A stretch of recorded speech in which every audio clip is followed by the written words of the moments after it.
Hello mga ka-family! Ngayon ay gagawa tayo ng moist banana bread.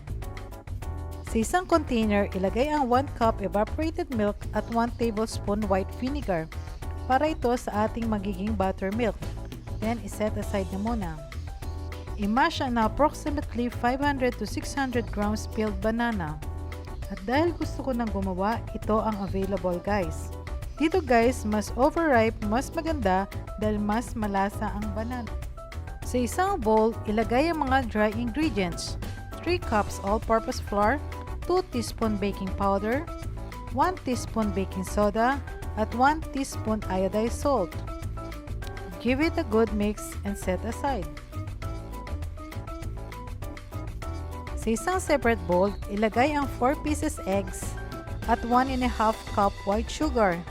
You can also use 3/4 cup brown sugar at 3/4 cup white sugar. Haluin hanggang almost melt na ang sugar. Isunod ihalo ang 3/4 cup flavorless oil, either sunflower, vegetable, or coconut oil. Ilagay ang 1 teaspoon vanilla at 1 cup buttermilk. Then, haluin ito. Isunod ilagay ang mashed banana and give it a good mix.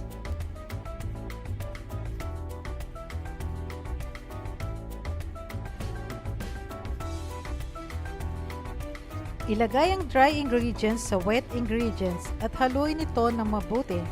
But do not overmix. Kapag wala ng traces of flour, stop it.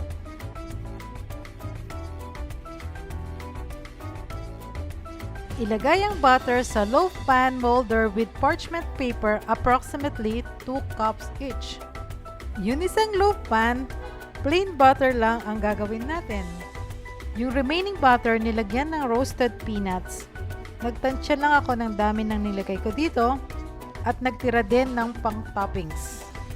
Bake at 400 degree Fahrenheit for the first 15 minutes at 350 degree Fahrenheit for the next 30 to 35 minutes or until golden brown. Guys, dito, do not open the oven. This is the finished product. Let it cool for 10 minutes sa cooling rack and remove ang parchment paper to completely cool and avoid trap moisture. The exciting part, taste test. You can put Nutella on the side, depende na lang sa preference nyo. Sarap! So eat well and enjoy with family and friends. Happy tummy!